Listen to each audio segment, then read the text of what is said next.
Mais je pense que je rejoins énormément ce que ma collègue disait, c'est-à-dire que le plus important, à la base j'ai fait ça vraiment parce que j'étais curieuse. Genre je me disais, ah mais ça fait quoi de prendre soin de mes cheveux naturels? Puis je m'ennuyais, je me suis dit, tu sais quoi, j'en sais pas. À travers mon blog, je veux vraiment montrer qu'on a le choix. Comme elle dit, c'est vraiment genre de se libérer, d'être à nouveau libre, mais pas en mode oh yeah, I'm pro-black and everything. Genre, je veux vraiment genre, c'est mes cheveux, c'est comme ça que je suis et c'est comme ça que je sais m'en occuper. Et je veux pas que les gens se sentent oppressé en se disant oh si tu retournes à naturel tu fais partie d'un mouvement, c'est genre comme si tu rentrais dans quelque chose dont tu peux pas sortir. À chaque fois j'explique que si vous voulez revenir au naturel c'est possible, si tu veux repartir à ton visage aussi c'est possible, tu as le choix, mais l'importance de tout ça c'est de te donner l'information qui te dit voilà comment sont tes cheveux, voilà l'histoire de tes cheveux. D'ailleurs ce livre je vais l'acheter. I'm gonna buy the book definitely. Et voici l'histoire de tes cheveux, apprends ce qu'est ta culture, qui tu es finalement, et own it, vraiment own it. Et après, quand tu l'as, quand tu as pleinement possession de toi-même, tu peux faire tout ce que tu veux finalement, remettre des billes si tu veux, mais rare c'est ce que tu veux. Mais je veux dire, parce que finalement, comme elle dit, c'est tellement versatile, tu peux avoir des cheveux raides. La semaine dernière j'avais des cheveux raides, aujourd'hui je les ai en afro. Mon afro peut être très très très petit quand je mets de l'eau. Donc, et là ça fait que 2 ans que j'ai mes cheveux, que j'ai rasé ma tête et que maintenant ils sont à cette longueur, donc ça pousse. Mais il faut avoir de nouvelles habitudes en fait, de prendre soin de ses cheveux. C'est-à-dire que moi j'ai grandi en Europe.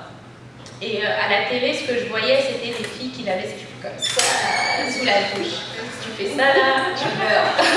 She said she grew up like in Europe where people were washing their hair like this, and you have to do this with natural hair, otherwise you're gonna have like tons of nuts anyway.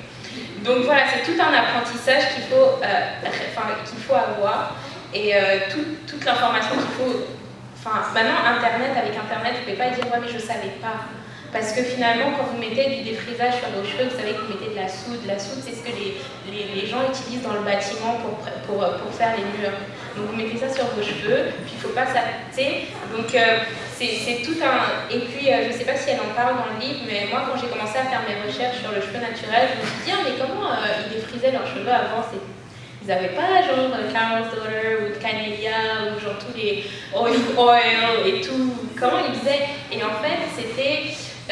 on m'a raconté l'histoire, c'était que quand on prenait les Africains d'Afrique, en général ils partaient du Bénin par exemple, on les prenait sur le bateau et le temps d'arrivée du bateau aux États-Unis, ça mettait plusieurs mois. Là. Donc ils étaient calés dans les soutes des bateaux et leurs cheveux étaient tout emmêlés, pas coiffés, ils n'avaient pas l'occasion ou le temps et pas dans les conditions forcément pour faire leurs cheveux. Donc en fait leurs cheveux étaient vraiment genre emmêlés, tout dégueulasse. Et ce que les Blancs faisaient à leur arrivée pour que les Africains paraissent le plus présentables possible, c'est qu'ils plongeaient leur tête dans de l'acide.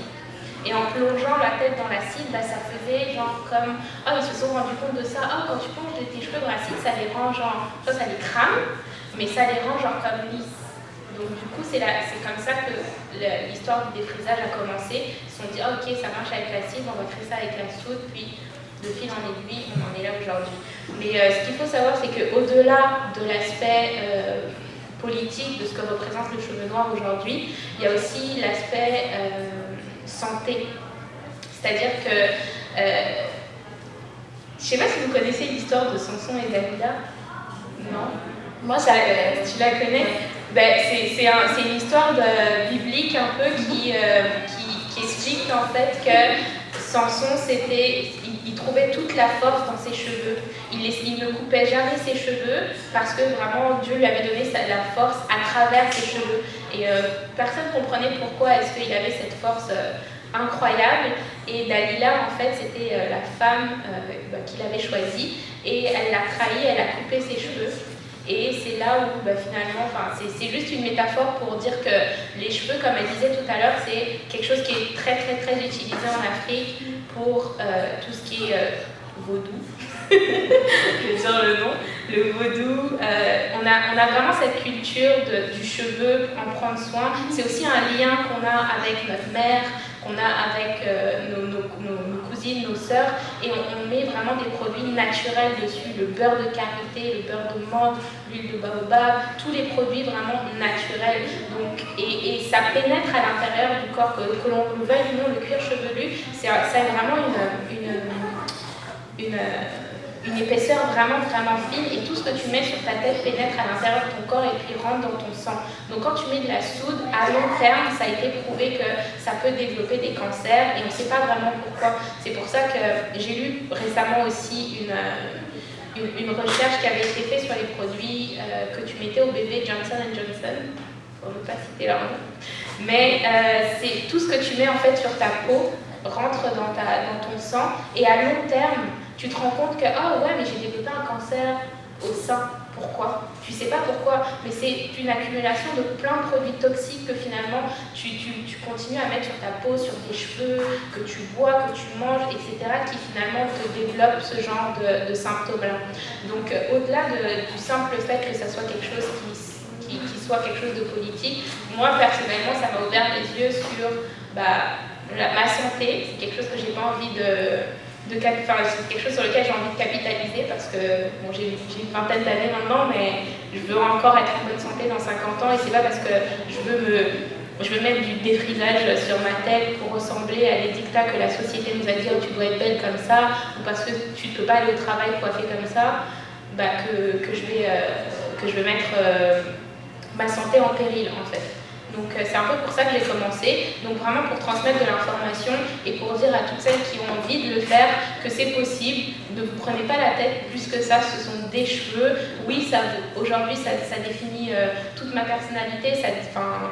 Aujourd'hui, moi sans mon afro, ce serait pas vraiment moi, je vais dire, parce qu'aujourd'hui c'est grâce à ça que finalement mon blog a grossi, que j'ai les opportunités que j'ai aujourd'hui, que j'ai pu faire un shooting avec des marques internationales, parce qu'ils ont choisi une texture particulière, et parce que oui, effectivement, c'est un mouvement, qu'on le veuille ou non, c'est quelque chose qui bouge, et c'est pas mal, c'est pas mal de dire que c'est un mouvement, que c'est un trend, que ça va évoluer, parce que c'est une manière de dire que finalement les gens s'en rendent compte, l'information arrive aux bonnes personnes, et que les gens commencent à réellement se poser des questions, et ne pas juste dire ah c'est comme ça. Tu sais, genre tu as ton enfant, je vois des mamans qui aujourd'hui ont leurs enfants, puis elles me disent non, moi c'est bon là, j'ai pas envie de me prendre la tête, parce que je sais que quand je vais faire les cheveux à mon enfant, ça va lui faire mal, puis on va crier, on va avoir un mauvais moment. Puis on a tous ce souvenir-là d'avoir ce moment horrible quand tu vois le peigne arriver près de ta tête, et te dire oh non mon Dieu, je veux pas de ça, ou genre voilà.